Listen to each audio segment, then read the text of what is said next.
Now, if we evaluate a piecewise function algebraically, we're going to notice that the function notation looks a little different. We have a function with multiple pieces and the domain that is associated with each piece.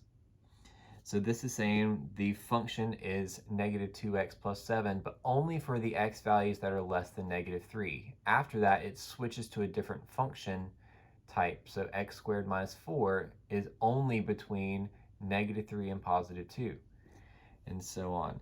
So if I'm looking for f of 1, this is when my x value is 1. I need to decide which piece of the function we're going to use. Now, x is 1 doesn't work in that first piece because 1 is not less than negative 3. But it does work in the second piece. 1 is between negative 3 and positive 2. So I'm going to plug it into the second piece, which would be 1 squared minus 4. 1 squared minus 4 is just going to give me negative 3.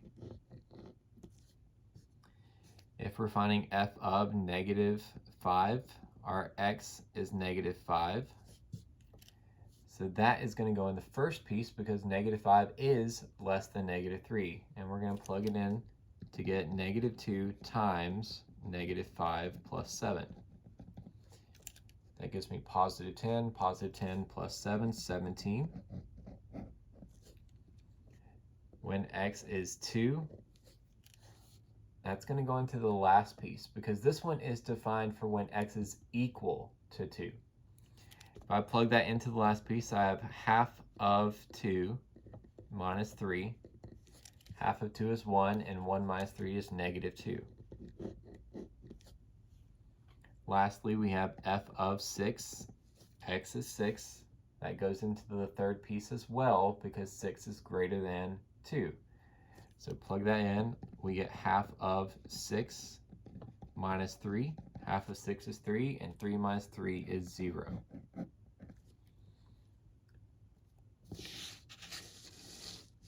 Looking at the second function, it should just say g of x, so that's a typo, but g of x equals this notation here. And we have 3 pieces again. If x is 2, g of 2, I'm going to look in the domains to find when is x equal to 2 defined, and that's in that middle section. 2 is between negative 4 and positive 4.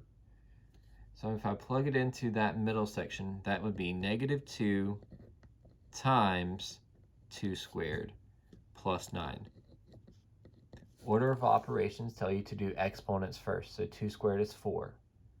4 times negative 2 is negative 8. And negative 8 plus 9 is positive 1. G of negative 4, x is the input, so negative 4 happens in that first function. That's when it's equal to negative 4. If I plug that in, I have the absolute value of negative 4 plus 5, which means that's the absolute value of 1, which is just 1. G of 5, x is our input, so 5 is greater than 4. I'm going to use the third piece, but looking at that, there is no x for me to input into that function. That's because this is a constant function. That is just constantly negative 5. So for every x value greater than 4, your output is just negative 5. G of 0 means x is 0. That happens in that middle piece again. So if I plug that into the second section, negative 2 times 0 squared plus 9. Follow your order of operations. You have 0 squared, which is 0. 0 times negative 2 is still 0. And 0 plus 9 is 9. And lastly, we have these word problems. This one's coming from your lab manual. So in this, according to the Bureau of Labor Statistics, the North Carolina unemployment rate for 2008 can be approximated by the function given below. where U of t represents the unemployment rate in percent, and t is the month in 2008. So x equals 1, or t equals 1, is going to be January of 2008. We're going to calculate U of 4. That's our input, which is t. So t is 4. If t is 4, that is in the first piece of the function. 4 is between 1 and 9. So I'm going to plug that in here. We've got 0.28 times 4 plus 4.4. And we see what we get when we plug this into the calculator.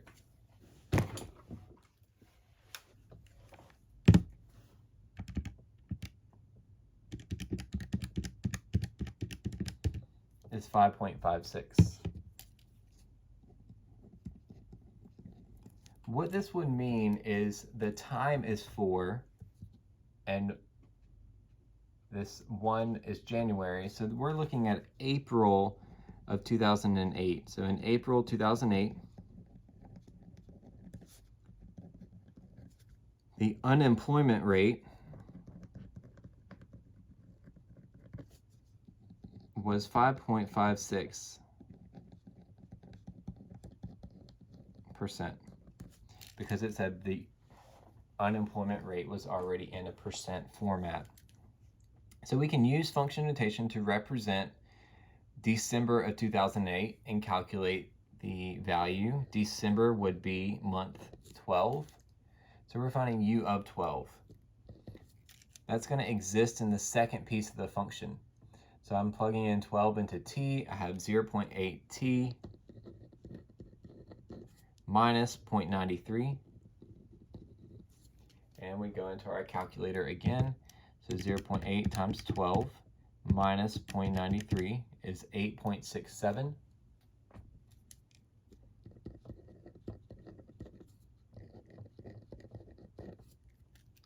And if I interpret what that means, it just means that in December of 2008, the unemployment rate was 8.67%.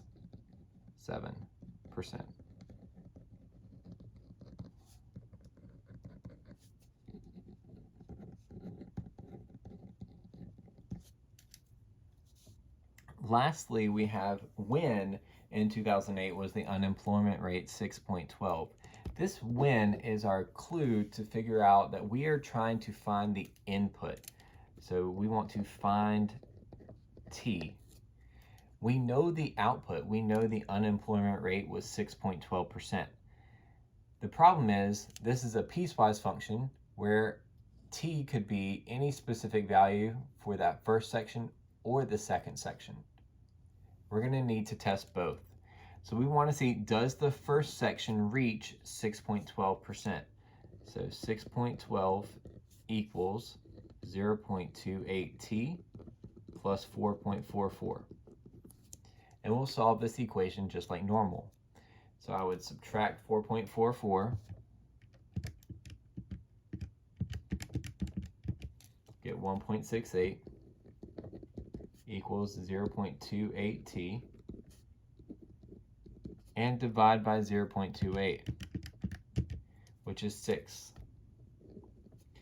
We're looking to see, is 6 in the domain of that first section? And it is.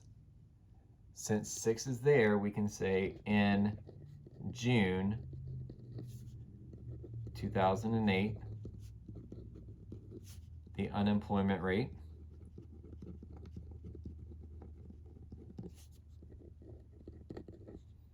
was 6.12%. When we're thinking about a piecewise function, there was another piece. It could be this second piece again. So what if the unemployment rate was going up, coming down, eventually hit 6.12% in the first one, but maybe it hit 6.12% again in the second piece?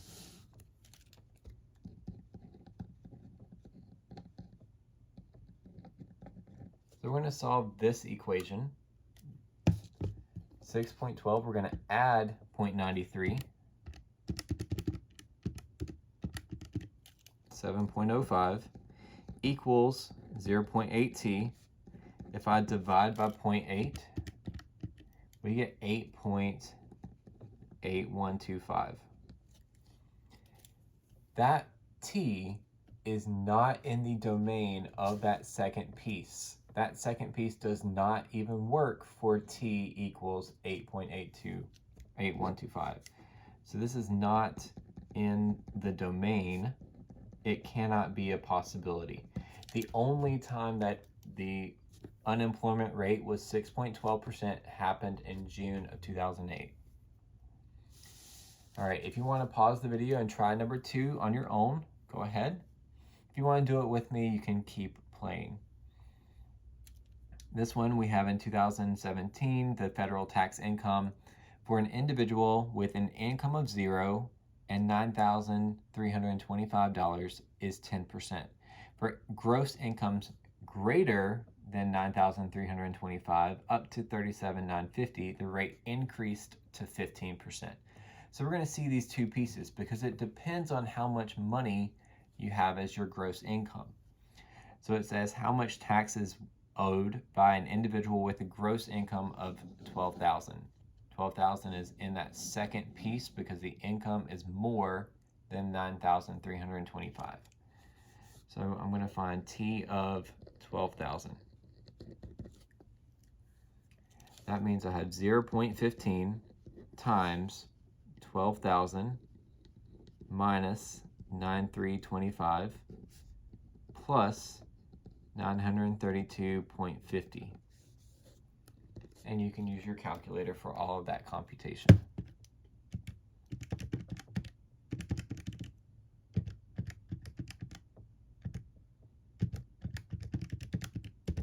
We get $1,333.75.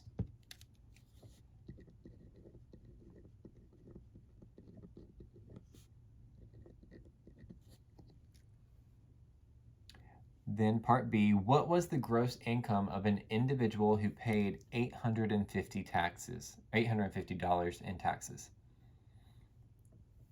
Again, we don't know what the income is. So we need to find the gross income, which is the input.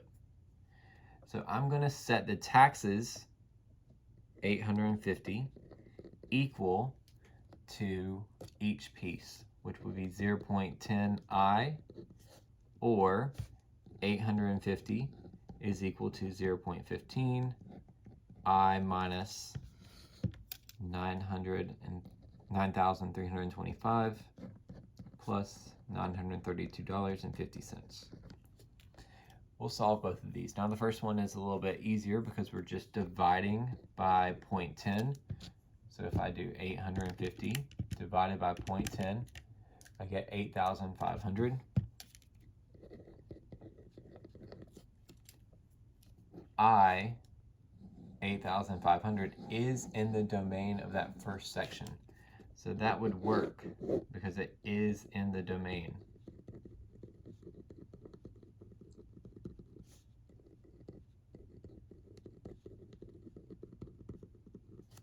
If I look at the second section and try to solve this equation, you could solve it a variety of ways. I'm just going to go ahead and subtract 932.50.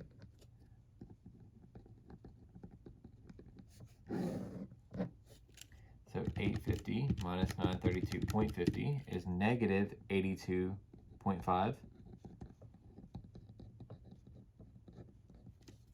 And if you want to distribute, you can do that.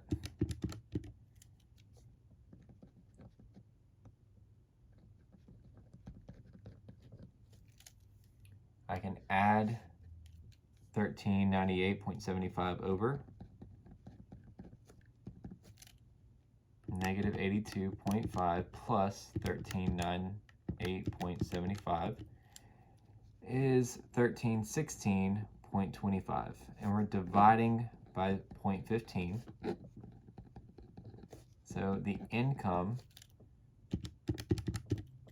is $8,775, but that income is not in the domain of that second section.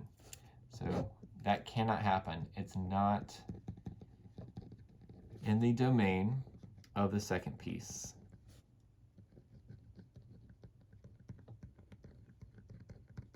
Therefore, the income had to be $8,500.